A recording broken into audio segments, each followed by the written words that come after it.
Hello. হ্যাঁ বল। আরে বাবা তো আমার মেয়ে দেখতেছে, আমি যে একজনের ভালোবাসি ওটা বাবার কেমনে ঘুমাইতে বুঝতেছি না। ও আর লালা চোদা বেরোর বল, এটা কোনো সমস্যা হইলো? আসলে সব সময় না বড় জটকার সামনে ছোট জটকা একটু কমই লাগে। মানে মানে বুঝছ নাই? তুই তোর বাবাকে কি বলবি তুই একটা গেই, তারপরে তখন তোর বাবার হিট করবো, তখন তুই বলবি যে বাবা আমি একটা মেয়েকে পছন্দ করি, তখন তোর পছন্দের মেয়ের কথা তুই বলে দিবি, কোনো সমস্যা না। আরে মামা তুই তো দারুণ আইডিয়া দিলি। ঠিক আছে ঠিক আছে, আমি এখন বাবার কইতাছি। ঠিক আছে okay. বাবা, তোমার আজকে আমার একটা ইম্পর্টেন্ট কথা কর আছে। কি কবি ক? আসলে বাবা আমার মেয়ে ভালো লাগে না, পোলা মানুষের ভালো লাগে। তার মানে আসলে বাবা আমি গে। তোর নিকে মেয়া দেখতাছি আর মানুষ দেহ না, তাহলে মানুষের মাথা কমার।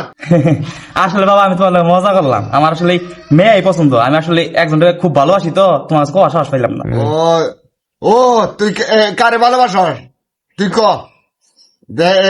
কালকে যাবো আমি দেখবা নিকা। ওই যে পুপাড়ার পূজা আছে না, ও পুপার আছে পূজা। তার মা